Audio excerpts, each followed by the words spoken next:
Hi, everybody. My name's John. I'm Bob. He's Bi. You're Butch. And together we are the Butch and the Bi. And this week, we had a good time watching Guillermo del Toro's Frankenstein, which just came out a couple of months ago. You may also notice, if you're watching the video version of this, we've got a friend with us. Hello, friend. Hi. Who are you? I'm Purple Mando, or you can just call me Sean. That's my name, so. How'd you get in here? I don't know. Somebody left the door open, and, it's just... I told you to close. Yeah. I have I just keep messing up with the door. You keep leaving it open, and either cats get out or film majors get in. It's a whole problem. Yeah. No, we're joined by our that's unfortunate. It's unfortunately the sort of thing that people cats just hanging out, film majors. That's just the sort of people we got around. Hey, in this situation, they're the same thing. Yeah. We're joined today by our very now long time. God, it's been like 4 years. Something like that. Yeah. Collaborator, Purple_Mando over on Twitch and Instagram. Also really talented photographer. And just in general, hey, he's here. He's just happy to be here. Yeah. I am happy to be here. Yeah. He's usually hanging out with me on my stream. No, I think we all love this movie, right? I think we're all, right. I was going to say from the jump, I think we're all in the same page of like, this is a really great movie. It's not surprising. Guillermo del Toro's Pinocchio from 2022 was one of my favorite movies of the decade so far. So like, it's just so excellently good. He's having a lot of feelings about fatherhood. He's sure thinking about creation and being a father. He is a grown man. Of course he has thoughts about father dynamic. But yeah, so spoilers ahead for Frankenstein. Obviously, it is a very old tale dating back to 1818 with Mary Shelley's Frankenstein or the Modern Prometheus. But this adaptation is his first film since that Pinocchio. He did do a show on Netflix as he has been gated off to Netflix land. But his last movie was that Pinocchio we just mentioned, the stop motion one, which was beautiful. And Sean here should watch it at some point. At some point, yeah. But that is a different movie to watch and talk about at some point. This movie is an adaptation of that book. It is a very faithful adaptation of that book. It also is told in kind of 3 chunks, along with kind of a connective tissue going throughout it. So we start with young Victor Frankenstein's traumatic childhood. We get to his experiences and what happens and what leads him to creating the monster. And then the monster's perspective later on in the film. And it's so well done. It's so expertly crafted. The film's produced by Del Toro. Additionally, it's produced by J. Miles Dale, who previously produced The Shape of Water with Guillermo del Toro. Harold and Kumar go to White Castle, which I was tickled giddy when I saw that. Additionally, it's produced by Scott Stuber, who also produced, I thought it was interesting, he has a long list, but 2010's Wolfman and both Ted movies. So seems to be a theme to all 4 of these films. And then we've got Oscar Isaac as Dr. Victor Frankenstein, Jacob Elordi as the monster. Mia Goth is actually pulling double duty. Bob, I don't know if you clocked this. I didn't when we watched it. She's playing both his soon-to-be sister-in-law, Lady Elizabeth Harlander, and his mother, Baroness Claire Frankenstein. I only knew this because the internet and someone had shared them. And I was like, they really just painted eyebrows on her. And I was like, oh, this is a different person. It's the same as Pearl and X, basically. It's the same exact makeup. Baroness Claire Frankenstein. Felix, I'm going to butcher this, Kammerer as his younger brother, William. David Bradley as the blind man. Lars Mikkelsen as the Danish Captain Anderson. And Charles Dance as Victor's father, Baron Leopold Frankenstein. And rounding out the cast is Christoph Waltz as Henrich Harlander. Cinematography is by Dan Lauston, who, again, learning things as we were getting ready for this episode, previously did Silent Hill, which I'm very excited about the upcoming return to Silent Hill that is coming out. He also did Crimson Peak, and he did the 2nd, 3rd, and 4th installments of the John Wick series, just as a couple of highlights.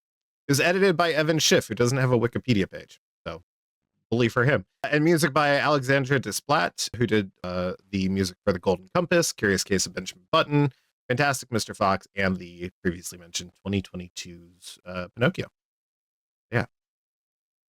so many wonderful people involved in this. Oscar Isaac has been having kind of a banger the last couple of years, but He really has, yeah. yeah. Are there any thoughts on any of the, before we kind of get into the plot, but like any of the casts, which one kind of stands out to you the most? I mean, Christoph Waltz is good in just about everything he does. The same thing with Charles Dance and David Bradley. So, Yeah, huge fans of those. Yeah, the blind man in this was, because I was vaguely, again, I hadn't seen any. I've seen like side adaptations of Frankenstein, but I've never seen the Boris Karloff film. I've never read the original book, but you just know of the blind man from culture. He's in Young Frankenstein. Yeah. And man, I was really impressed by that dynamic between him and the creature and their chemistry. What about you? I feel like so much of the characters is their chemistry. Like the interactions between everyone is part of what really gets me about this. It's just really good. We'll be thinking about the various performances for so long, especially Jacob Elordi, and the physicality of the beast, of the monster, is just so interesting. He does have a bit of kind of baby deer vibe to Yeah. him, the way he moves about. Now, if I'm not mistaken, I did hear that he was actually brought on last minute to be Really? the creature. Yeah, they had somebody else who was going to be the creature, and they dropped out like days before filming started. Oh, and damn. They got Jacob Elordi in. It was, Andrew Garfield was originally supposed to play the monster in this. There you go. That's crazy. Yeah, in January of, well, that would have been, January of 2025. In September, Toro revealed that the filming was scheduled to commence in February 2024, and that Christoph Waltz had been added to the cast. In January, Jacob Elordi replaced Garfield for the role of the creature due to scheduling conflicts that had resulted from the SAG-AFTRA strikes. Okay, so this was shot during the strikes. Gotcha. Oh, shot in Toronto. Oh, good. It's a CW show. Which is funny because a lot of people say that, the cinematography looks like a made-for-TV movie. So it's like, it's fine. Fascinating, because I didn't get made-for-TV movie. It did have kind of this odd, almost like fisheye, like lens. Yeah, it's very wide angle shots to it, just to really showcase the physical sets that they used. Which I'm like, yes, physical sets. Let's go. Yeah, the sets in this are absolutely stunning. Yeah. Well, Guillermo del Toro did say it is essentially a telenovela. So yeah, there we go. Yeah. It's up there with Grey's Anatomy.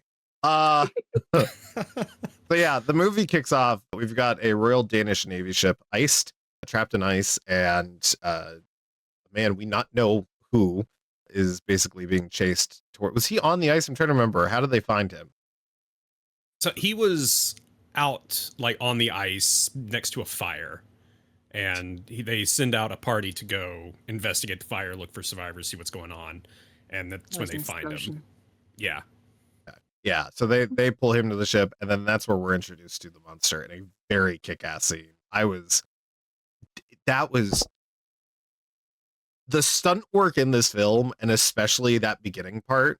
Like, it takes, again, we when we think of older narratives and like, especially based on like the universal versions of these characters, like Frankenstein or Dracula, there's a bit of tameness to them, where there's a bit of some of the edge has been removed for our modern sensibilities, right?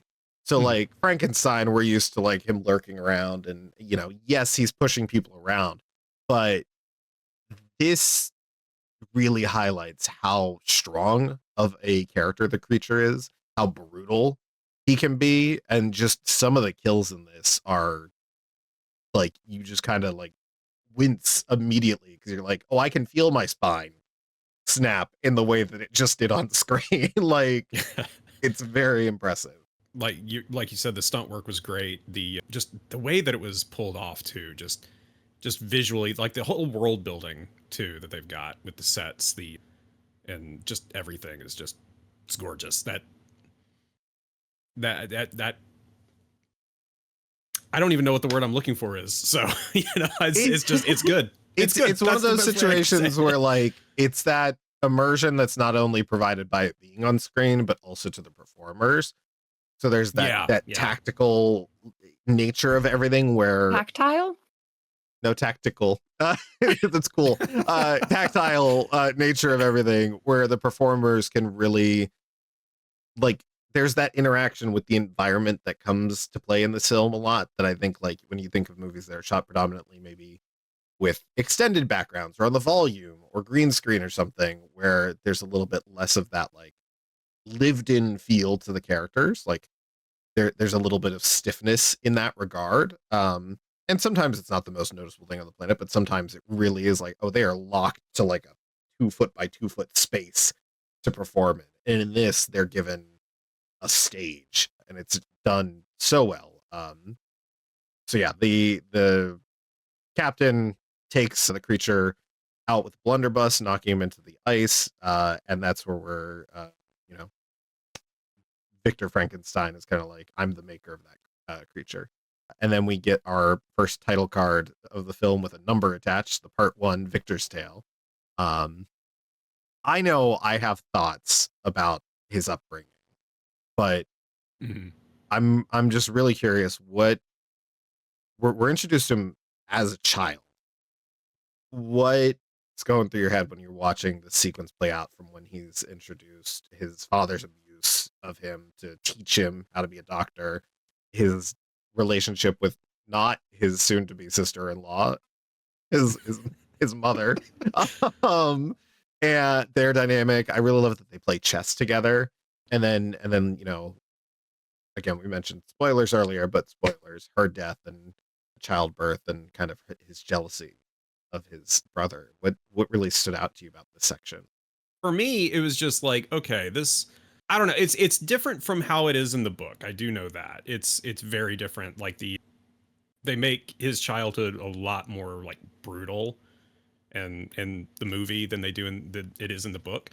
But like it kind of like going forward, you only really think about it like kind of when he's getting started doing things is like, okay, yeah, no, that all of this makes sense now because of the way that he's brought up. But like I don't know. I just watched this earlier today too.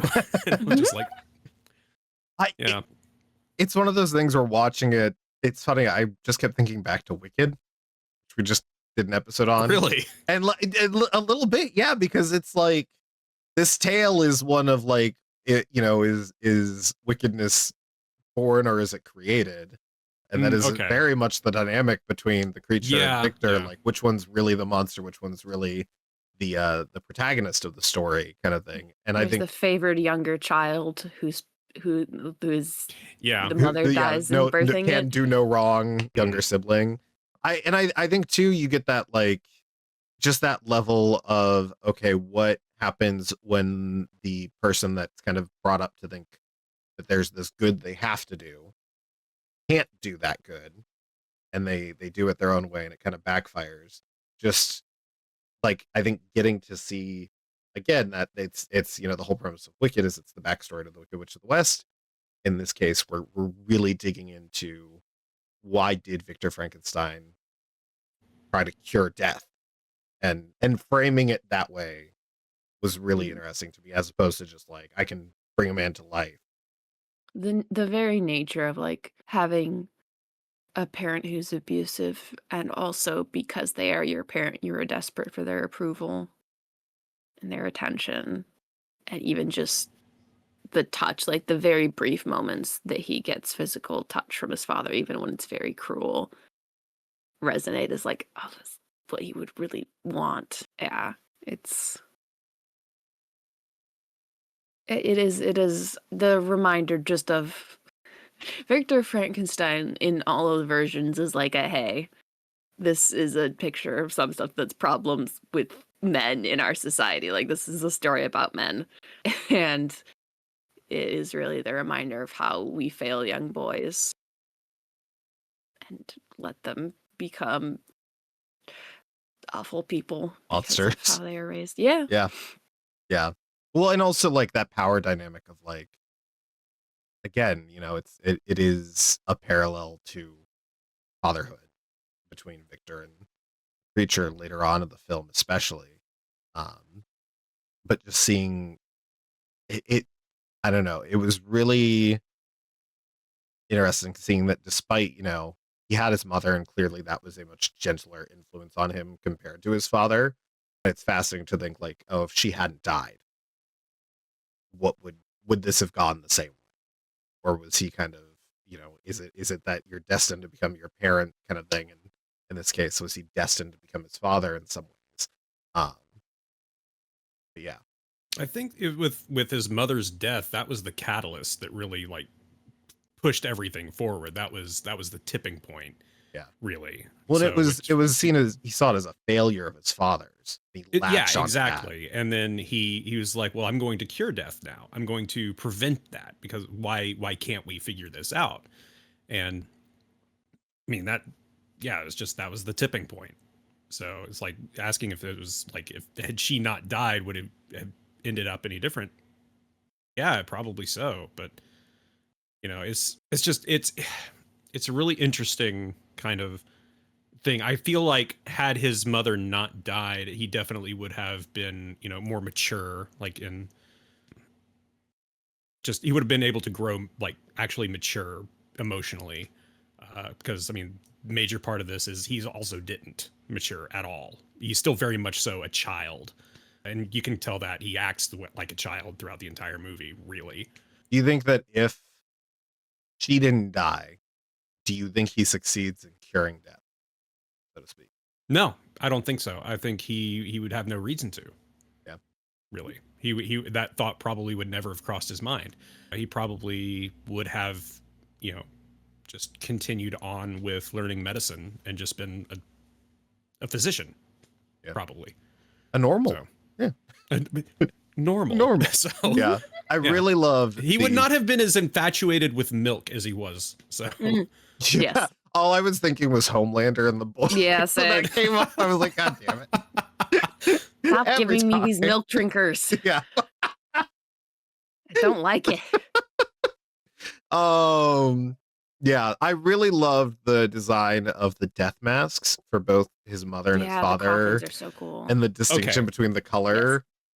Yes. I have a fun story about these. So those were 100% real. Those actually exist. Our museum, our city museum, we've got one in ours, and they actually found it on a construction site. So and it was empty. They had actually, they were really popular in the like late 1800s all the way up until the 1920s.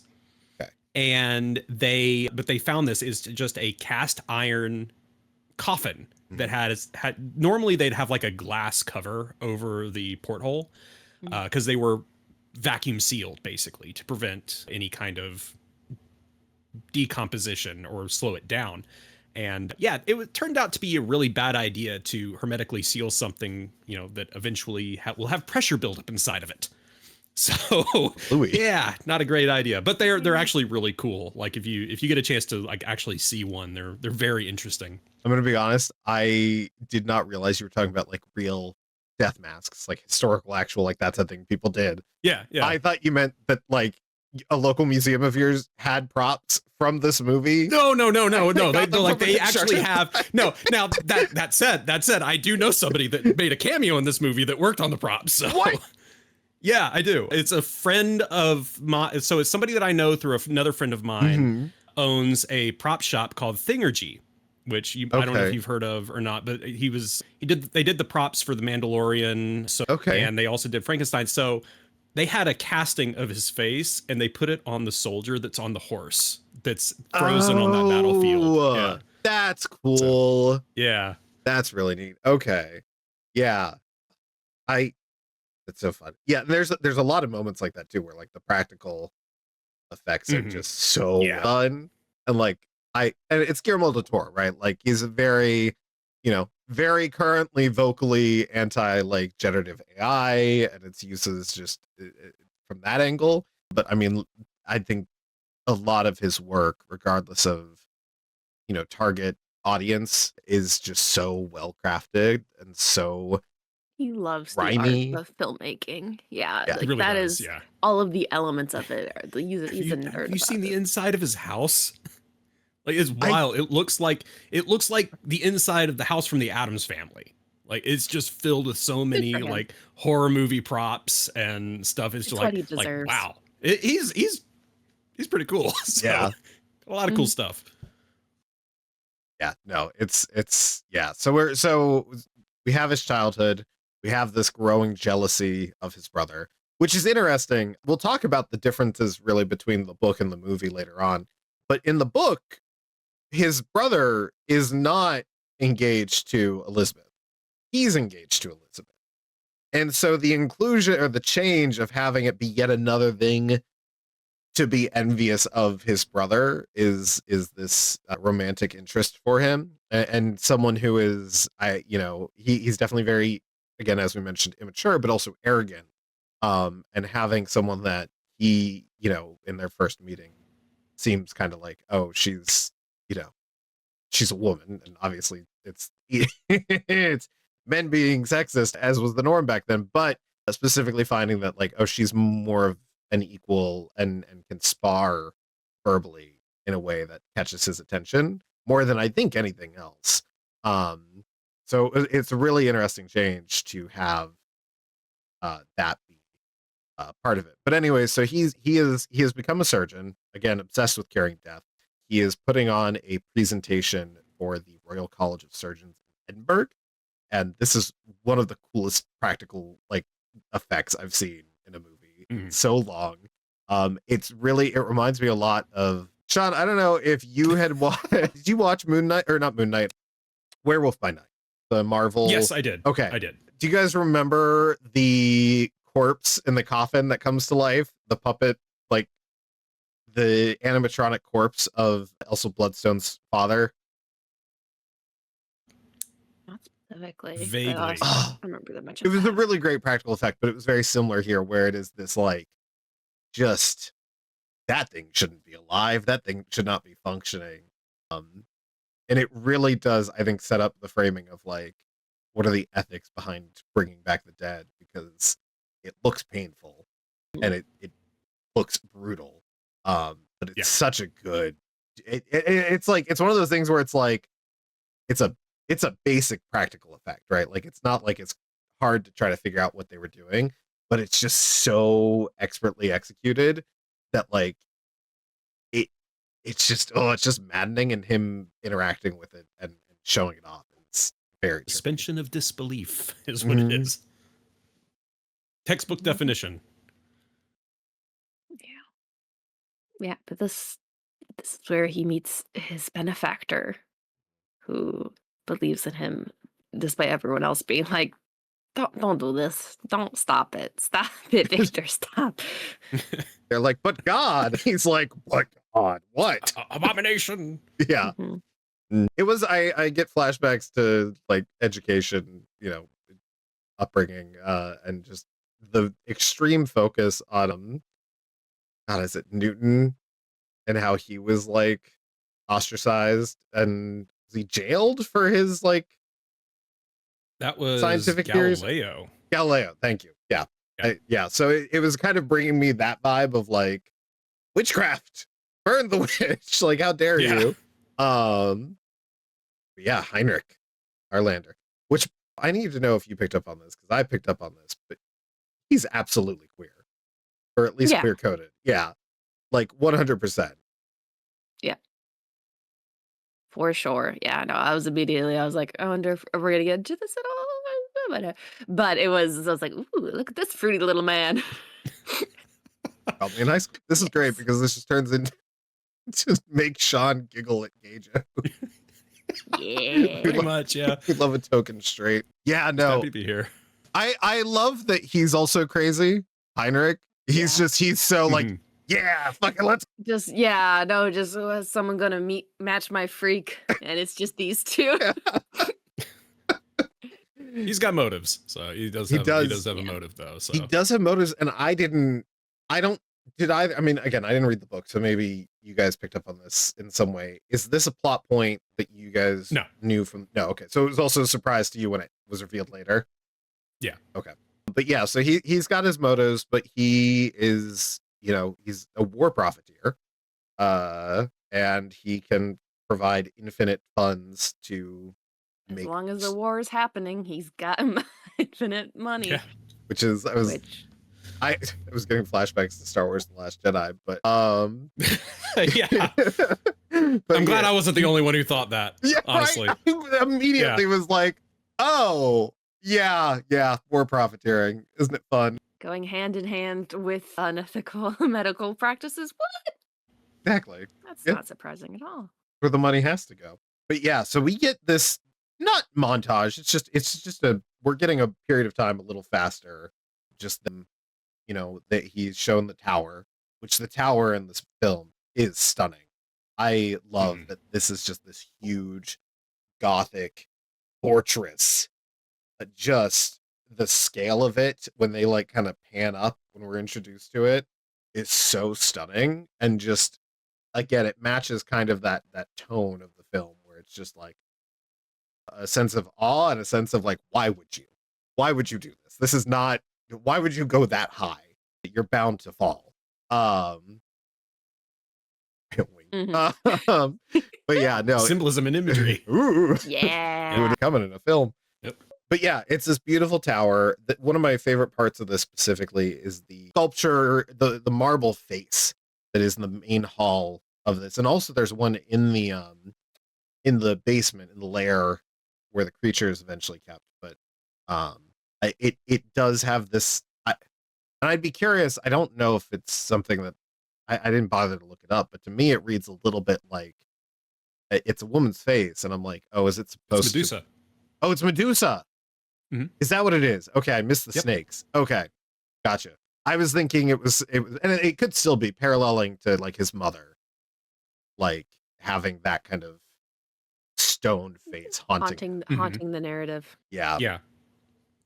No, but it is just it's so good in the background of scenes of just being this tortured whale type face, and just be like, yep, that's the appropriate way to feel about everything that's happening right now. It's good. Well, we didn't even. It gives it that homey feel. So it really brings the room together. It does. Yeah. We didn't even talk about it, but when he's a child, he has these visions of this just, ethereal red sculpture it's based on a sculpture that's in his room, but it is. I believe that is the Archangel Michael. Is that what that's supposed to be? I think so. Okay. Yeah. Because it's tempting him to. It's tempting his rage. It's tempting his want to do this thing. And so we go back to it a couple of times. But the design of that also is like just very ethereal and very haunting. And later on, getting to the point of grotesqueness, that was really good. So that kind of like, again, it's a bit of an Icarus situation. It's a bit of just you should pull back at some point here, but you're not going to. And we get them setting up the tower. I love all of the practical effects of all of the equipment, like the big metal things he's holding. I just Yeah, the little batteries that are used, the green and red glass tubes that are used to power everything is so good. I love the like telescoping, like the lightning rod, but it's this very elaborate one that like a banana peel opens to reveal the spike. So leading up to this, he gets to know Elizabeth a bit more. He runs into her in the market. And there's this really great scene between him and her where she goes into a church and he goes into the confessional to try to pretend to be a priest, I'm assuming, at this point in time, and get her confession. And she starts toying with him in the funniest way possible, talking shit about him. but doing it as though she's confessing about her soon-to-be husband's brother, and it's so funny just watching Oscar Isaac's performance here, where he's like, "Say what? Yeah, yeah. How dare you?" And her really twisting the knife and being like, "I know it's you." Like, it's a very fun moment that really kind of, again, it's that sparring between them that I really enjoy about their dynamic in this film. Hmm. Yeah, he very much feels like she is something he is owed. He has this mentality very much of entitlement, just part of the way that he was raised and the emotional stunting that occurred. Yeah. Well, and it's also too, I think, a little bit, especially because it's his, soon-to-be sister-in-law. It's this thing of like, not only it's something he feels he's owed, but he feels he's owed by his brother because, in his eyes, not only did his father fail, but it's his brother's fault for even being born that he lost his mother. Like, so it's that whole the again setting them up in this situation instead of it just being that Elizabeth and Victor are already engaged in together. It's so fascinating, and like just it adds to that kind of crazed nature, because really as we're getting into it, he is getting more and more deranged. But he has sent William off to do all of the handling of the building and reconstruction, um, setting up of the lab, so that he can continue to weasel his way in. It's just Mhm. it's so it sure is one of the choices you can make as a person. Yeah. Oh, I just had the I just had the thought. I was like, "Oh, yeah, lusting after your neighbor's wife." And then I was like, "Wait, can we go through and find all of the, like, the big no-nos?" And be like, Mhm. "Victor did all of them." Yeah, pretty much, yeah. Yeah, I think so. I think Mm, essentially. But yeah, no, and his brother is so dedicated to him in such a way that's very, like, a short story that just like a short film that was just, like, from his perspective would hurt so much. yeah. It's like, "Oh, you clearly, like, even though he was barely there, you idolized your brother, and then, like, getting separated so young means that he had this, like, idea of him going off and doing all these things." It's just like, "Oh, baby, you had a fantasy, and you're so dedicated to trying to rekindle this, but your brother's just trying to fuck your fiance." And like he really is like so innocent. William in this movie is so innocent. Mhm. I was getting a bit of Greg and Wirt from them from the Garden Yeah, Wall yeah. in that sense, and Darkest timeline, Greg and Wirt. Yeah. yeah, oh man, really dark timeline. But yeah, so and Heinrich, we didn't mention it earlier, but he's Elizabeth's uncle, which just again adds to this dynamic of kind of Victor just taking over William's life a little bit to meet his own ends and his own needs. But yeah, they start gathering up body parts, as you mentioned. There's battlefields. They go to the gallows and are claiming Mhm. subjects from there, and there's a great funny scene where they're like measuring up the men that are going up, and like the one guy walks up to it and he looks at his teeth and is like, "You were gonna die in a couple days, like in a couple weeks, Yeah. anyways." Mhm. Um, and then going to the battlefield during winter specifically to get you know fresh Preserved. fresh preserved corpses, um, and just God, the it's the callousness and the There's some really great gore in this movie as Mhm. far as just, like, it really serving the purpose of showing just how callous, how flippant with life and death and humanity Victor is. Yeah. yeah no Yeah, 'cause that he's just looking at this from a very like sterile standpoint. It's like this is Just like I've cutting up got a these vision people. and I'm going to do whatever I need to do in order to achieve this goal. So it's just like, yeah, I Mhm. don't care. This is just meat. He We're is just gonna he is put meat together. singularly minded. Yeah. Yeah, he's like, "This is just me," but also is not thinking about, which is also part of the whole element of Frankenstein, just not thinking about creation critically. and like the responsibility you have as a creator. It's just so clear of like how he's just like, I'm just doing this. This is his project. This is like me going hard on some sort of artistic thing, except what I'm going to end up with is not sentient. Right. Well, and so I don't have to think about that. No. To be fair, if we live by Toy Story rules, they could be.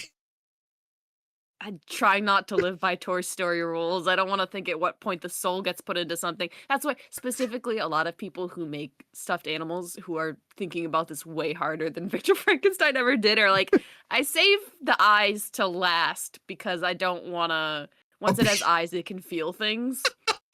God. Yep. Yeah, I've heard that before.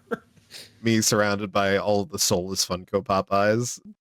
They used to face me when I, like, in my studio apartment. They were right there as I laid out. Rather than looming behind you as Judging they you, do now. Instead of looming behind Now they're me just now. judging you, but from behind.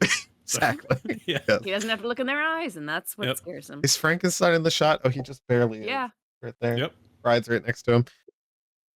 So yeah, the scene too, I think that really exemplifies Victor and Heinrich's, their coldness about all of this is the scene in which he is finally stitching the creature together. And Heinrich is taking these photos. He's an artist of his time, which I really, that dichotomy of having him be this artist alongside being a war profiteer. And it's like, well, it's great that you get to live out your artistic dreams at the cost of so many. But we get all these, beautiful, and it's, when does this, 1855. So all of these beautiful glass. John, do you have, what can you tell me about what was actually going on there? Because that clearly is the process, right?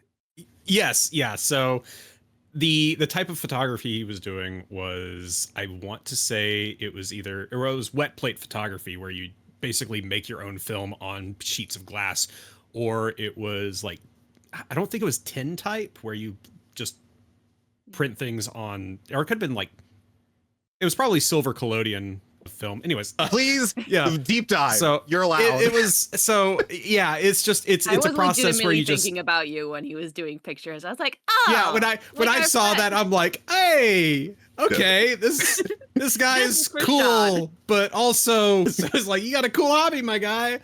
Everything else, no. So, but no, it's a process where you basically just pour chemicals onto the glass and expose it, and okay, photography. But yeah, I photography. Hey, but yeah, I think it might just be just like a standard wet plate process, which is really cool. I really liked how he had the rig that like had the 90-degree lens on it to like point straight down while keeping the camera level. I was like, I kind of want one, so I want one of those.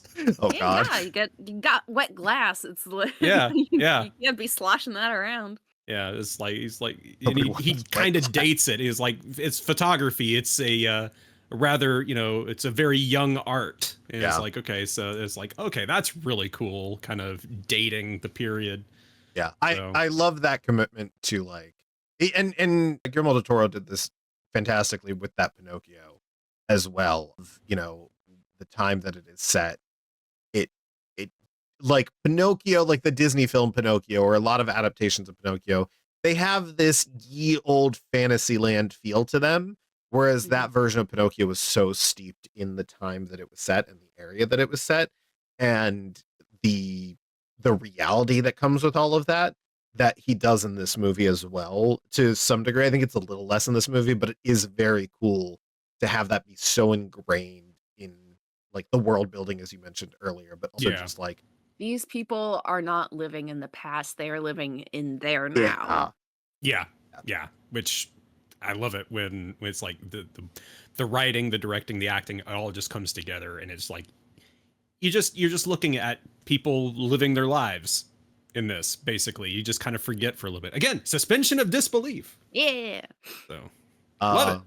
Yeah, it's so good. So he builds the creature. It's this gross like pipes being shoved into flesh and the bones being stitched together. Just it's a very gross scene, but it's so beautiful because the skin is still kind of like this porcelain look to it. He's a marble statue. That's yeah. the thing that's really cool. Is like that's what he looks like. Yeah. A mosaic, if you will. He's finally built the creature.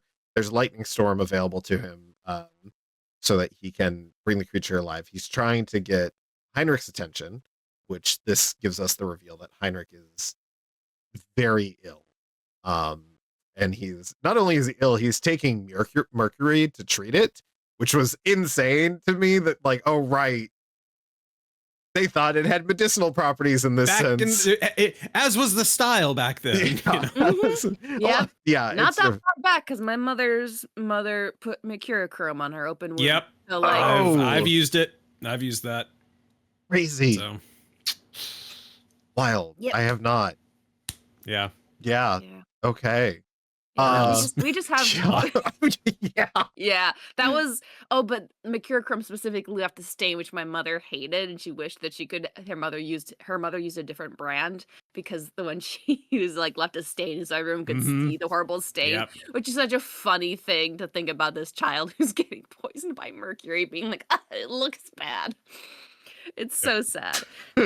I have a funny story for you guys after the stream or after the podcast recording. After the stream, sorry, Sean's here. It's throwing me off what we're doing. Hey, chat, how are you feeling?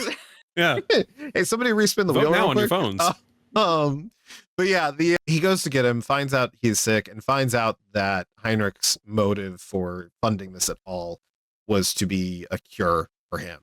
And we had gone down this rabbit hole with longtime friend of the show, Brian, a couple years ago, Bob, with the discussion of transferring consciousness. Yes. And how really the only way to have a continuous consciousness is to move the nervous system from one shell to another. You can't just copy it because that's a new instance. So while to that instance, it'll feel like it has continued, the original will cease to exist. Same thing goes for cloning. Same thing goes for a lot of things. For different types of teleportation, if you're taking all the atoms and moving them, that also, Yeah. which is why I prefer wormholes to teleportation. Thank you. Thank you. Yes. Somebody gets it. So I was getting a bit of that, like as he was talking about what he wanted, and Victor was like, that's a different process entirely. Like that's a different science process. Project. Also, he specifically has syphilis, which infects all of the parts. And so his like brain is not viable for that. It will destroy all of this. To Victor is like, I put all this work into this thing, and you want to put your poison brain into it. One, that's not how this works, and two, no, this is my project. You can't mess it up. I also like how that is basically the only rational thought that he has in the entire movie. When he's like, I want you to put my brain in the monster. He's like, no. He says it just like that. Just no. Yeah, no, he is so like, what?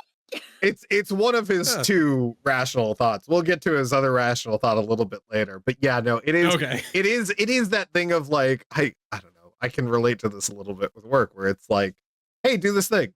Project management. And then, hey, and it needs to do all these other things. Yeah, no, it is so very much like, you don't. I thought I explained everything to you thoroughly enough. We can't do that. That's not something that happens. Yeah. And also, it's a bad idea. So the storm's approaching. They get into a tiff. They get into a kerfuffle over it. And the entire time, we didn't talk about this part of the set, but in the lab, there's this just hole that goes straight down. Because what was this? This room was some sort of like factory room or something. I don't remember what it was. It had like, there's this odd drainage system through the entire building. Yeah, it was obviously like some sort of like, it had to do with water. That's the only thing, because I mean, on the front of the building it says aqua est vitas or something, or water is life on the front in Latin, and it's like, did they say irrigation? That would make sense for how it was designed. Yeah. So, they said they just said the building was abandoned during one of the many wars. Yeah. So it's like that. I don't think they actually went into specifics on what it was. Yeah. So they're outside on the roof. He's trying to set up the lightning rod. And which I understand. As he was doing it, I was like, why are you doing this now? And I was like, well, you couldn't really have it set up beforehand. But him just climbing in the wet and the rain, I'm like, this is so. Surely there could have been a way to preset this that it would not have worked, and then you could have activated it. Well, so with the lightning rod, it was made of silver, pure silver. It would Yeah. have tarnished out in the weather. It had been pre-set up. It hadn't Right. been done at the last moment. Yeah. So Yeah, I was like, there's probably a reason, but this is also ridiculous. But also, we get to see Sopping what Oscar Isaac climbing up, little legs gripping onto it. It's like, yeah. yeah. So Heinrich, they get in the fight. Heinrich throws one of the pieces down, which creates a problem later on. But 2, he falls down and he gets squished. Squish. Back of the head is Squishes squished. back. Yep. So he goes. So it's a tall tower, and boy, did he fall. Yeah. And yep. Yeah, so it's very like that. This has become like, oh, this is Victor's only chance to get this done. He And- runs down, gets the piece which is broken, and just like looks at it. It's such a moment of like priorities. Like obviously he can't do anything, but it's like, well, I'm gonna grab my little silver thing and run back up there now. Yeah. Up the spiral staircase that I have to go up and down. Yeah, so we get the animation of the creature, and this is where Victor kind of is confronted with the reality of what he has done, realizing that, oh, shit, I'm its father. He refers to it as it a bunch in the section of the film. Well, he does. He thinks it fails, and he goes to bed, and then he wakes up and the creature Right. is there. Lurking And over him. he's like, oh crap. And its creature design See- is stellar. It's very good. It is very good. But there's a few moments. I think there's actually just one where he does refer to the creature as his son. So like he is actually very quick to accept this version of the creature, and then that acceptance wanes over time, which Okay. Mm-hmm. interesting, which Yeah. I'm sure we're going to talk about later. Yeah. So- Well, I mean, we can even talk about part of it right now because it is a level of paralleling to, you know, I won't get into too much detail because I don't think any of us really have a lot of experience with it, but parents of children with handicaps that are equivalent, and kind of the reaction of a lot of the times, you know, especially in media, but a lot of times of the father to it, and this sense of, well, if you're not going to be correct, Perfect. then I don't. Yeah, no, want you. I don't claim. His first thought is, oh shit, I'm so smart, this worked. His second thought is, oh, it's imperfect, and now I have to deal with that, and I don't want to. And all of this section is just like, I was just sitting there feeling all of the feelings, because obviously I see a monster, and I'm like, I relate to it. Well, it's such a The blank joys of slate queerness. of a monster too in the situation. That's the thing too. Mhm. And it's kind of a backwards version of Victor's upbringing, because he gets introduced to Elizabeth finally. And that's when we start to see this possibility. Yes. The possibility You of see, him that's being one of my favorite vocal. bits, though, is just her very gentle interaction with it and being like, yes, this is why we don't just let men create life. There is a legacy that is passed throughout matrilineal lines of raising and taking care of and being gentle and understanding that this creature literally knows nothing. This is brand new. You can't just assume competency. That's you don't do that right away. You have to build up all of these layers of things upon things. And Like like, when he Bob and I teaches- got to know each other. I was the monster. God, don't make me Frank Victor. Don't make me Sorry. Victor. You're the one up there sewing eyes on things. Yeah, but not onto He you. does have a point. Yeah. Wait, where'd those come from then? Having body frantically? No, horrifying. But yeah, because he manages to teach Biblically the accurate creature to say chalk. Victor. Very excited about that. It's saying Victor. And Mhm. when it can't say anything else, then he's like, He grows "Ugh." to resent it. Yeah. Yeah. Mhm. So yeah, so and everything, Mia Goth's chemistry with Jacob Elordi in this is also very good. It is that interesting thing of, oh, she doesn't really want either of the Frankenstein boys. She wants this new one, which is kind of unhinged. It's Shape of Water all over again. Yeah. Well, it's this moment of her seeing like she gets into this more later of like not feeling like you're right for the world, and that's that again, that kindred spirit. You find another weirdo and you're like, oh, we get each other. Yeah. and it's that where it's like these these boys who are two different flavors of straight, like unhinged straight, which is like, oh, that's at least interesting, and then like nice but sort of boring, and it's then like meeting someone who's like, again, someone gonna match my freak, and it's like, yes, we are on the wavelength. Which I just realized, so Heinrich dies. Mhm. He tells William, as he's trying to get them to leave the tower, that the creature had killed Heinrich. Mhm. And He does this and to keep that consistently. secret from Elizabeth. Does Elizabeth ever find out about Heinrich? No. Yeah, she goes, okay, fascinating. I just realized that now, that she never learns the truth about what happened to him. Mhm. Oh, that's So devastating. just- yeah, That's why no, they it's- show up there is looking for him. They hadn't heard from her uncle Mhm. in a couple of days, and it's and they Mhm. find Victor, and they find the creature, and he's convincing William that, "Oh, I gotta put him down. He's useless to me now. I did the thing I set out to do." Yeah, and so it's devastating. So they they go to leave. Victor, in a fugue state, tries to burn the tower down and kill the creature, and in a very brief moment of too late regret, tries to run back into the tower and is blown As it- back. as the creature screams his name. Yeah. And fantastic leg break, by the way. I Yeah, winced hard. yeah. It was rough. I saw that. I was like, ooh. Yeah. I was, because Nice. I wasn't until like right before he was running up the stairs, I was like, oh, that's right, he's got a prosthetic at the beginning of this movie. I was Yeah. like, right, that's gonna happen, right? Boom. Just, oh yeah. Yeah. So we cut back to the Danish Navy. He's kind of finished weaving his tale, and the creature makes his way back onto the ship and starts to tell his side of the story. Yeah, I'd seen a little comic someone drew basically where like there was like internal monologue of the captain being like, oh cool, I don't gotta do any work, I'm just gonna listen to the story, and then he's like, he's winding the story up, and then the monster's like, I'll tell my story, and the captain's like, thank God. I just want to hear the story, man. I'm so glad I get the other I'm perspective. invested. Hell, Yeah. yeah, he's this again, this is this is a telenovela, and it's like my stories. Somebody write this down. Mhm.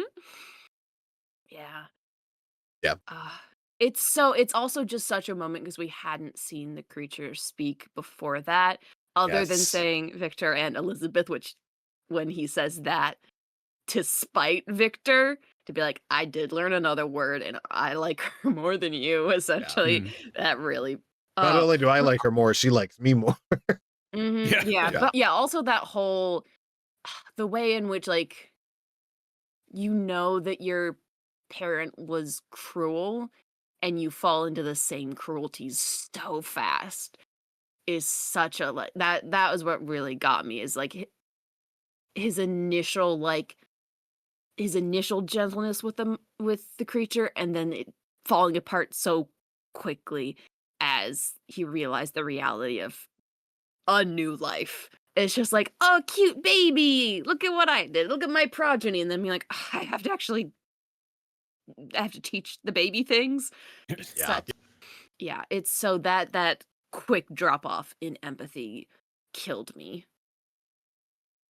But time for creature. Yeah, creature's story, creature's tale. Yeah, we're shown that he escaped through the irrigation system that he threw a leaf down earlier and had this moment of like learning, and he breaks his chains and he dives out that way, where he comes across a cabin in the woods, and it's a family, and he is hiding out in their mill. Is their mill or Yeah, granary.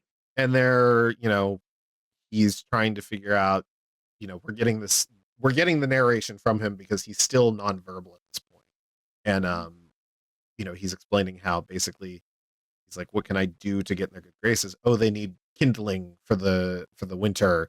I'll go out and bring many mounds of kindling, and they thank the forest god, and Spirit of the forest. Spirit of the forest. Yeah. And he's like, I guess I'm spirit of the forest now, but I'm gonna continue to hide in the mill and the granary. And he continues to do these little things and observe this family pay attention when the grandfather is teaching the granddaughter like how to read and all this stuff. So we start to get that, like him learning those things. And it's really beautiful when they finally do. The rest of the family is leaving for the winter. The To grandfather, go hunt wolves because they had wolves show up and killed their sheep, which is also a really great part of thing where he's like, I understand that the wolves do not hate the sheep, and that like it's not, this is just a part of the life cycle, and it's not like actual nature like, is just malice violence. on Yeah. on anyone's part. It is just like wolf hungry human, like, don't no, I need sheep. Just like that is like, this is not malice, this is just natural flow of things. Now David Bradley plays the blind man. Yes. He's not one of the doctors, is he? He I'm is. Is Technically. he? Okay. Kind of. He played the first Doctor in several of the specials. I knew it. Okay. I was thinking that because is it William Hartnell or Harnell? Yes. Is the William original Doctor. He plays basically, he's the recast version for future project stuff. Yes. Okay. So yeah, he's playing the blind man in this. And the dynamic between, we mentioned it earlier, but between him and the creature in this sequence is so beautiful. And it's like, it's that gentle nurture. It's fascinating to watch because again, this movie's about fatherhood and kind of the failings that kind of the setup that our society creates with men. It's an Ouroboros of violence, of anger, of rage, of all these things. And it's so fascinating to get this grandfather character whose sons clearly have that, again, same nature. It was clearly raised into them, likely by him. But we're getting him now in his gentler years where he's wizened and he is old and he's sharing that with the creature, and it's the creature's first real friend. You know, he's reading to him, which is really beautiful. There's just a lot I really liked about their dynamic. And it's just such a devastating sequence. But what are your guys' this part of the creature's growth? So I just want to also point out that the blind man knew that the creature was there the entire time.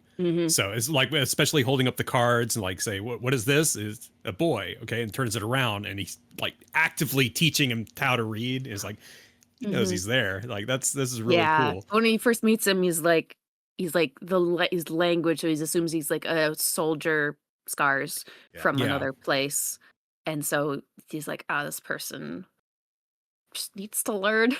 Needs help. He very sarcastically calls him the spirit of the forest when they finally meet. Like, you're the spirit of the forest. So, I was getting Ghibli vibes from this sequence. This is very, very heavy. He was reminding me a lot of the Boiler Man from Spirited Away. Yes. Yeah. But also, this is the part of the movie where, when I was rewatching it earlier today, sent me down the rabbit hole that I was talking about earlier. I want to know so much about this. Okay, so there's when he's up in the rafters reading Ozymandias. He's like, I am Ozymandias, look upon my creations and despair. Yeah, that was, fun fact, written by Mary Shelley's brother. So I guess it means that in this world, Mary Shelley is also there. So, but it just sent me down a rabbit hole of Egyptian kings, because it's about King Ramses II. So, and it's just like, okay, I'm reading about it. I was like, there's a lot of really cool stuff. Oh, he had red hair. Okay, I wasn't expecting that at all. So, I mean, it's really interesting to bring up because you get into like that whole like preserving of the body and all of the medical elements of mummies and stuff like that, and also just mummies as another universal monster. But and the wolves, Wolfman. Yeah.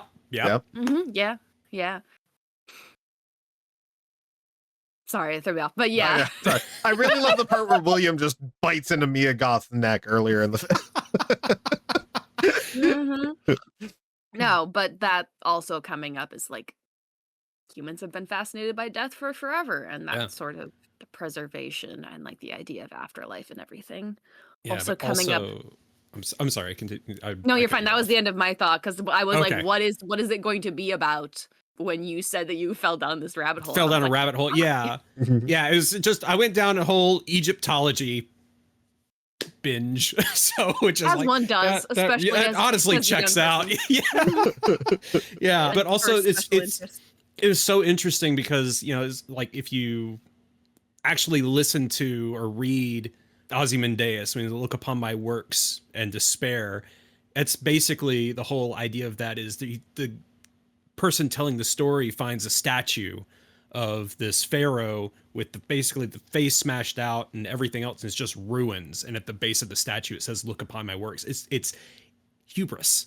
The whole thing, it just goes back to hubris, which I think was just like perfect. So I love how things tie in together. It's great. So speaking of wolves, they make a return. Well, Yes. and specifically Frank has decided, not Frank, sorry. The creature is encouraged by the old man, which is the sad part, is encouraged to go figure out where he came from and confront memories. He finds the invitation to the medical panel, right? That was sent to Victor's house. Yes. Well, he finds all of the notes on his creation, and he finds the invitation, which is how he gets the address. But yeah, he finds the making of him. And it's just devastating to learn where he came from. The behind the scenes footage. Yes. Yeah. He found the vlog that his dad did before. Well, actually, I don't know if you guys noticed in the background there with all the stuff, there was actually just a stork with its neck snapped lying on the ground. The stork also put together from pieces. Patrick stork. Yeah. Frankenstork. Seagull. Yeah, so he goes back. So he goes back, finds that the wolves have broken in his absence and have mauled his friend who passes. And that's the moment that the people show back up from their wolf hunt. They think they were probably following the wolves. Yeah. And they assume it was him, which is always so. God, I hate that sort of thing. Just makes me go, no, that hurts me more than a lot of other storytelling things where it's like the misunderstanding. Well, they're also the ones who shot him at the beginning, like right after he found the soldier's coat and was just sitting there with the deer. And like they shot him. They didn't know what he was. Yeah. And that was his first friend, was the deer, who was like, "Oh, really was, yeah." And then immediately died. And then Well, then it's also that thing too of like, you know, the old man was correct. Just stay here. The wolves will show up again eventually, kind of thing. Like if they had just stayed, he wouldn't have died. Like it's again, it's hubris. It's like, well, we can go out there into nature where we have made it so we don't belong there anymore, and we can solve this problem. And it's so just that heartbreak. So they kill him, they knock him out pretty good. And this is where he learns he cannot die, which, man, there is nothing more horrifying than living an eternal life. And not only to be cursed with an existence in which you are abandoned by your creator, but to be cursed with that existence never ending is so devastating and really fuels the rage. To be made a social outcast in such an integral to yourself way of like, can't just show up to people be like, what? They're scared of you inherently, and you're never gonna die. Yeah. Oh God. And this is what leads him back to Victor on the night of William and Elizabeth's on the night of my brother's wedding. The night of my brother's wedding. You come to me on the night of Mia Goth's wedding. Second wedding in this movie. So they you know, it's the night of the wedding. Victor is trying to steal his brother's soon-to-be wife yet again, but he's in his room. It was her rejection that he left and went to his room, correct? Yeah. Yes. Yeah. So he goes back to his room, and that's where he finds the door, like the glass door window is open, and the creature is there, able to speak, and, you know, is demanding a partner, another like him. And it's again the like, the nasty little abusive father things of being like, oh well, you made it this far, must have made you well. It's like, no, he did that through his own strength and through the help of the old man who did so much more than you ever did. And you're acting like, I built you well because you've made it this far. Oh, wanna punch him so hard in that moment. Yeah, my rejection of you gave you the strength to persevere and grow. And yeah, he is his father's son, especially in this moment. This is really when we start to see him not only reflecting his father, but also start to see him reflecting kind of the original version of the creature before all this developed. So, and actually, we're going to do the differences in between the book and the movie at the end here, but we've only really covered one, which was... Oh God, what did I say it was earlier? It was who she's engaged to. Yes, it was who she's engaged to. So the two big differences, like two of the biggest differences happen here.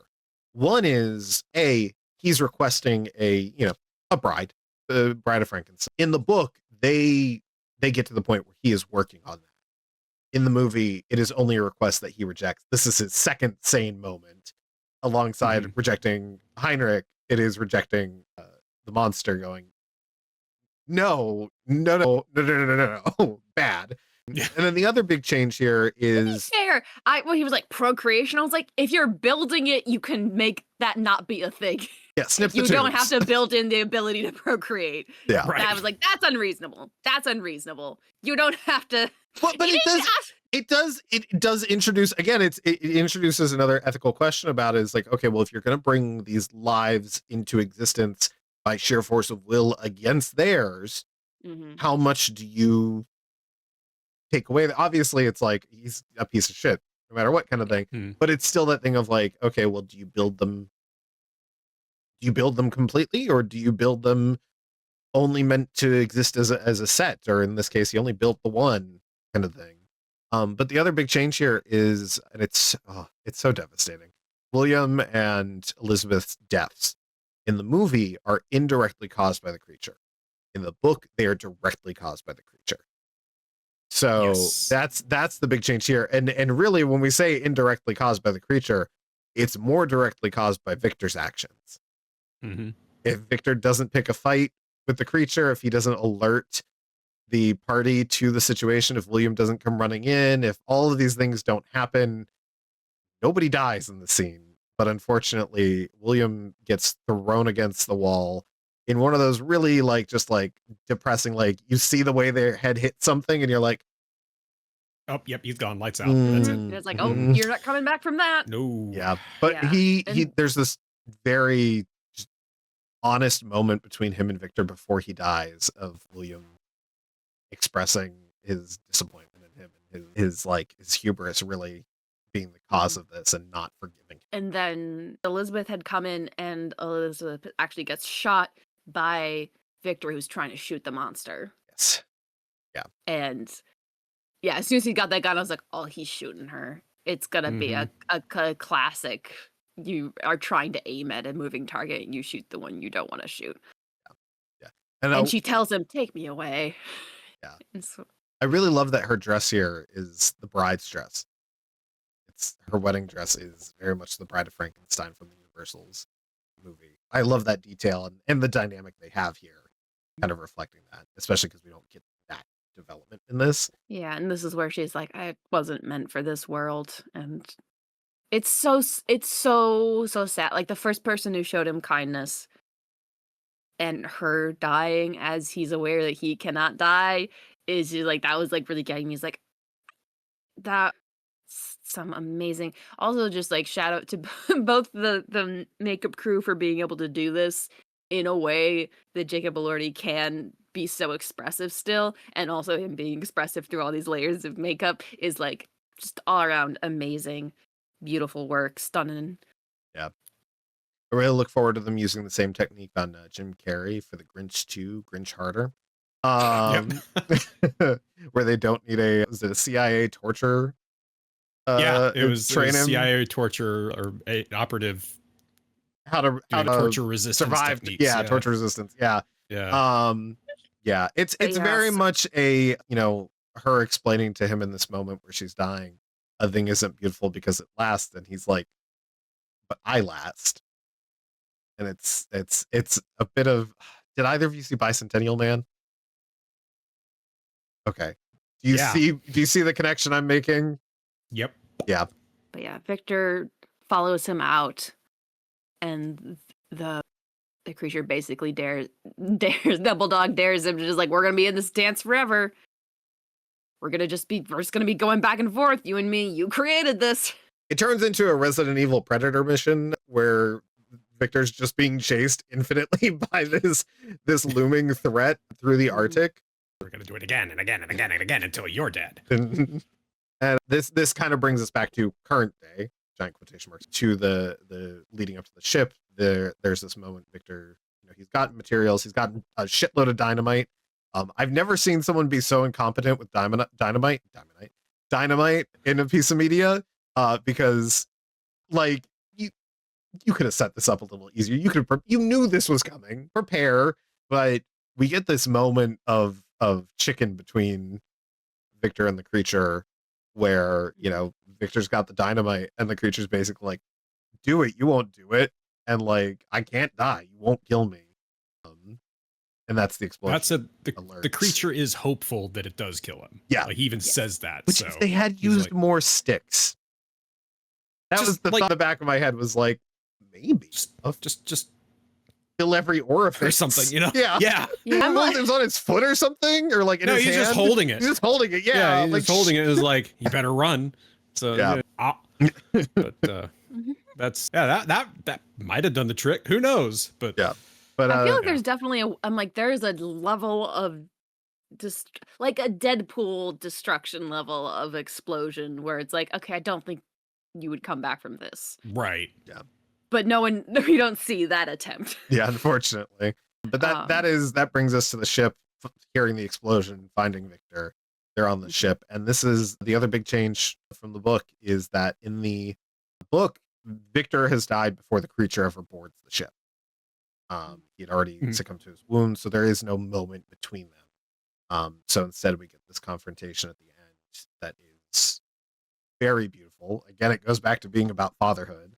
And just, I think the thing that stood out to me the most was not only Victor, apologizing to the creature, but also asking the creature not only for forgiveness, but to call out to him and say his name, that he immediately, the joy that it brought initially, and then the resentment that he had that grew around it, to then loop back around to being like, you were right, I was wrong. Like, yeah. God, men will really wait until they're absolutely dying to be a good. Yeah, you gotta be on your deathbed to actually be kind. You're like, well, I don't gotta follow this up. I can finally be. I'm not gonna hug my son. That's gay. It's very beautiful. It also felt like it was definitely it was the moment of catharsis we all needed. Yeah, and I wonder what it would have been like if we hadn't. But I think that was the point too of him. The way they framed him in William during William's death was very much to be like, to set him up for that revelation. He really has that revelation even before the chase happens. Like he realizes after all the damages that he has wrought, like what's happening. But yeah, and then the creature frees the boat. And this was also another thing that was really great, was the dialogue between the captain and Victor being like, you're the same sort of man as me, because the captain just wants to keep pushing forward, and this whole crew is like close to mutiny, especially after he like brings Victor on board, and then the creature is trying to get out. Everyone's like, and so in this has been a lovely learning experience for the captain, who the creature, this amazing strength, frees the boat from the ice, and he's like, we're gonna go home. We're gonna go home. We're not gonna make it to the North Pole, but just go home now. And then we see the creature on the ice and the sun, and there's just this moment of being like, I'm here. Right. Well, he reaches out to embrace the sunlight. Yes. And then Which is also like when the sunlight touched him and he was scared, and then Victor did that sun good, and the so sun, he did too. The sun is life. Yeah. And so he's embracing life. Literally, the sun is life. Because the last thing that Victor said is, you have to live. If you're going to live, live. So, and that's what he's doing. Mhm. Which again brings us back to just being Wicked all over again. It's just where we've landed. Yeah, beautiful movie. The only other difference that we didn't really get into, and it kind of goes back to his childhood, is he did have a best friend as a child. That character, Henry Cleverall, Clerval. Sure. Yeah, he's not really in the book all that much, and really the biggest thing that comes from that is he is killed by the creature. He's yet another victim that informs Victor realizing like, oh, I'm a monster kind of thing. Yeah, but that's really the only other difference. The thing you had mentioned that I keep thinking about is how at the end of the movie they look so similar. Yes, They well, have this grown to okay, be so that's what I was going to visually get into similar. next is our favorite moments from the movie that we maybe didn't talk about earlier, and specifically one of my favorite things about this movie is Victor's slow transformation into the monster. You know, he gets a coat by the end of the movie that's very similar to the soldier's coat that he's wearing. He's got the lurch that the creature has once he has his prosthetic. His language is very broken by the end of the film because he's in the cold and he's been traumatized so much. So it's just, I love that, like, that intersection of then the creature going the other way of being the wise one and the smart one and the well-spoken one and the one that is trying to do good for the world, you know, as seemingly part of his goal of living. You know, we spoke about earlier the practical effects on the flesh golems that we see throughout the film. There's two. There's one that gave us a jump scare earlier in the film. The crouched one. Yeah, Yeah, that was a good one. Yeah, very good. That was so good. Yeah, we talked about the set design in this film. It's so beautiful. So many different parts of it. I think for me, the tower is really the highlight. His childhood home is such this beautiful Gothic castle. Yeah, and then I mentioned Elizabeth's wedding dress, paying homage to the Bride of Frankenstein's dress. So those are really, and the crew attack at the beginning, just the brutality of that, and the setup of like how horrifying this creature really is at full strength. Those were my highlights. But what about? Yeah, but keep in mind this also. You said this was another difference from the book and the movie. In the movie, the creature only kills in self-defense.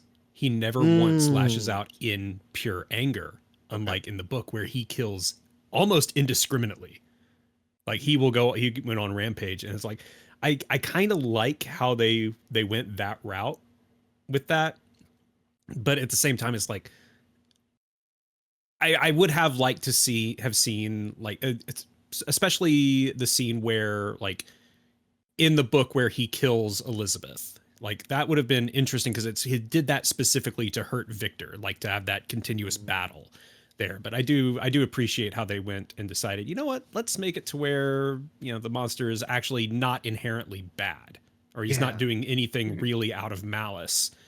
It's just like it goes back to that nature thing of yeah, exactly. Yeah. And also I think too is like, I think the creature, at least this version of it, is wise enough to realize that Victor keeps harming himself every step of the way. It has been Victor harming Victor, despite him blaming the creature. So I think there's a beauty to that version of it, and I think too that goes to just our more modern sensibilities around a story like this. I think it does make more sense to have the creature not only be sympathetic, but also not be antagonistic, to help highlight the difference between. Yeah, it's sort of it is a mirror held up to society where a lot of people are called violent when they are only acting in self-defense, really. Which is in the same boat, even though Victor is responsible for William and Heinrich and Elizabeth's death. From his perspective, it's self-defense. He's defending himself from Heinrich. Yes, he also blames the monster every time. Every time someone shows up and like didn't see what happened and it's his fault, he blames the pushing monster. the blame, trying to justify his feelings toward the creature, sins of the father and all that jazz. Exactly. Yeah. But like I said, it's like before we started this, it was like I was saying that they did make several changes from the book, and I said I think they're for the better. And I mean, I genuinely, I still think that it's like the book is great, but I like this. So Yeah, Yeah. no, a lot of leading up to watching this, a lot of what I was seeing was people talking about this on the internet and their feelings about adaptation, and like especially a book like written by women, and people being like, men shouldn't adapt it at all. And I was like, no, I think that stories have different perspectives, and I think it is fine for Guillermo del Toro, who's wanted to do this forever, to Mhm. do this. It is a absolutely worthwhile perspective, and I think it's like one of my friends who's very intelligent and like literally pursuing a master's right now was like, I think they're different. Like ultimately this is a different, like, she liked it. It was different. This is Guillermo del Toro's Frankenstein. This is not Mary Shelley's Frankenstein.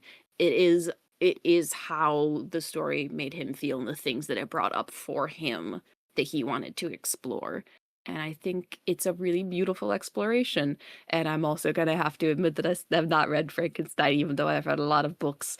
I stopped reading at some point. My brain just stopped working. I haven't. You did all the homework for that, Pinocchio, and we never even did that episode. well, I read Pinocchio as a Mm. child. We had a beautiful illustrated copy that I read. I was like, this is weird. And then I went and bought a copy so I could reread it and be like, this is so weird. Mm. But yeah, the things that my English teacher mother had me read, and then the things that we did not read. I still have not read The Great Gatsby, which I know is so short. I have not read The Great Gatsby, and I've not read Frankenstein. Wild to me, because that's one of the ones we have to read for high school. Yeah. Mm-hmm. Sean, I'm sure you read it. Yep. Yeah. Yeah. Everyone's read it. You're not missing Yep. much, Me. honestly. You're not missing much, Yeah, except no. the allegory of the Facebook Messenger, someone online, the Yeah. little green dot, the light in the Yep. distance. I know more than enough about it to like understand references, and yeah, like I have all the cultural knowledge, I just haven't actually read it. My mother never assigned it to me, and I don't. Surely we had a copy somewhere in the house. Maybe not. Maybe that's just why. I have a Who copy knows? somewhere in this house, because I have that small collection of American literature that I have not undusted since we moved in here. Yeah, we Sounds to me put it like on a Bob's got shelf, and I was homework like, now. Sean, do you want to share your favorite moments? Favorite moments, definitely the beginning of the movie, that the first fight scene, because that first really brutal kill, the guy being bent backwards, that was the first one. Like, wow, okay, let's go. It's like, okay, violence, yay! It sets the tone for the level of It brutality. really does. So, Yeah, it really does. But also, I don't just the hearing at the beginning, like the in front or at the university. That one, it was such a really well done sequence. I really enjoyed that part. And just all the interactions with the blind man. That's something that like a lot of adaptations of Frankenstein, they don't even include the blind man. And like there's like I think the only other adaptation that I had seen that had the blind man was Young Frankenstein. Was, wait, I was going to make espresso, which is still like one of the best lines in any movie I've ever seen. But no, everything with the blind man and just this very cold movie. It's like the one part where it's like, okay, this is heartwarming. Yeah. So that those were definitely my favorite parts of the movie. And I did like the ending too, where he just embraces the sun and decides to live, which in stark contrast to the book where he sets himself on fire. So yeah.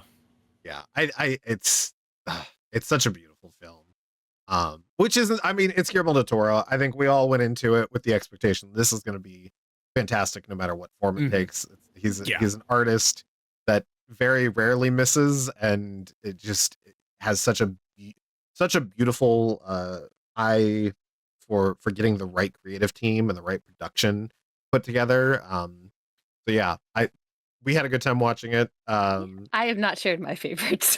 Oh, you don't get to. In fact, thanks for watching, everybody. No, I figured we'd let our guest go next, and then I was like, as you were talking, I was like, Who? he's Wait, about how'd to you wrap get in up. here? We left the door open. We established this at the top of the episode. Actually, I lied. I have keys to every room, so. Oh God, what did Bunny make you copies when she was here at 5 in the morning? That's right. Yeah. Mm-hmm. But yeah, I really love the creature. I was just looking it up because so a big Frankenstein adaptation that I was aware of, never actually watched, but was aware of, was because of being on Tumblr at a certain point, was the one that Benedict Cumberbatch was in with Johnny Lee Miller, and then they both went on to play versions of Sherlock Holmes. But because in the direction of that, some of the inspiration for Frankenstein was more obviously autistic people, which is certainly a choice. But I just looked it up because people were like, we like this movie already because that's not the inspiration. And I was like, what was the inspiration for the way the creature moved? And it was Jacob Elordi's dog. So he's moving kind of like an uncomfortable dog. that's so funny. It works. Yep, it works so well and also makes so much sense. I'm like, yes, that is a greyhound wearing boots. That is the movement. It's, if I had a nickel for every time that was the case, I'd have 2 nickels this year. Isn't a lot, but it's weird that it happened twice. Looking at you, James Gunn. I was gonna say that's the perfect subtitle for this because it's just Frankenstein or a greyhound in boots. The modern greyhound in boots. The modern greyhound in boots. Yeah. But yeah. Look upon my dog in despair. It's me and Eddie Pug. Any flat-faced dog. This is my favorite episode of Frasier when Niles gets Frankenstein the dog. Yeah, but anyways, like the physicality I really love, but I really love him watching the water and putting the leaf on the water and that like gentleness. But then I just really love that initial interaction with Elizabeth because you see that actual the mother, but like you see the actual like nurturing, the nurture that could bring someone. And like her being so gentle and him learning a new word. And that like, yeah, because growth happens with gentleness, which we see then later with the blind man. And just like all of that in their connection. And yeah, I love that. I love his interaction with animals. As soon as I saw the deer, I was like, that deer's dying, doomed by the narrative. Sorry, I thought you were going to say I love his interactions with animals, specifically when he picks up and like gloves a wolf. Yeah. Yeah, well, it's this stuff that's defense. That's revenge. That's revenge for the old man and also defense of self. But no, like deer saw the deer immediately doomed by the narrative, knew that. But then there was also the mice in the greenery that he kind of hangs out with. That was very charming. The mice are all just like, well, I don't know what's going on here, but he's just like, yeah, those are my things. I also just love any of the gore bit. I really liked very small details, but where he's like playing with the tendons in the hand. I just really like that detail. It's like, yes, you've got one of those extended hands. Yeah. Yes. Yeah. It's so good. There's so many great moments. Yeah. Well, this was so much fun. I'm glad we were like, hey, we should force our friends to be on this. So fun. Fun fact, this isn't like a one-off we'll see Sean in 6 months situation. This is very much when we have a piece of media that he wants to talk about. Yeah. That's the vibe. We've got a couple other folks that are going to be doing the same thing. So it'll be kind of a rotating seat. But thank you so much for joining us. Thank you for having me. Yeah, absolutely. This is so great. Yeah. I look forward to doing it again. In the meantime, where can the good people find you on the internet if they would like to? Well, like you said earlier, I do photography. I post a lot of it on Instagram at Coffee Powered Media. I also stream on Twitch, purple_Mando. I have to say the underscore or else you'll yell at me. So it's not my fault. You didn't brand it. One day I'm going to change it just to purple Mando, and I'm not going to tell you about it. And then it's like you're going to notice it one day, and you're just going to go like shit. So. No, I'll finally be proud of you, as a father should be of his son. Oh, okay, yeah. I'll just stand in the corner and just say, John.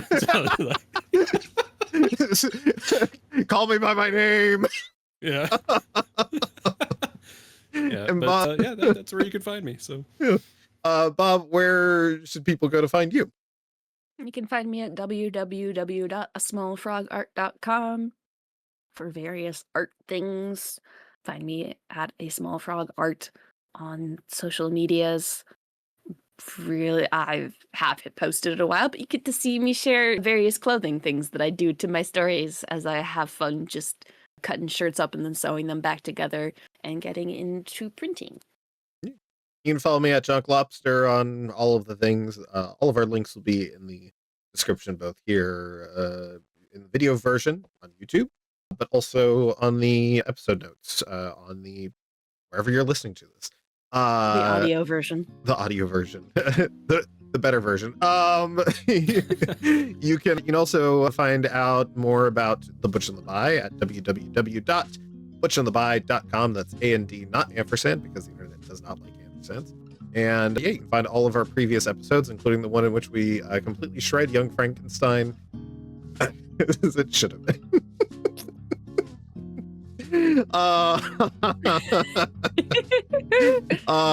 Yeah. Okay. Thanks, everybody. Bye. Butch. Sean waved at the camera, just so. Yeah, that's it. And he did say, Yeah. For a moment, I kind of forgot that we were doing there was an audio version of this too. It was just like, oh, that's right. Yeah. That's what it is. I just said it like 2 minutes ago. You did. Oh,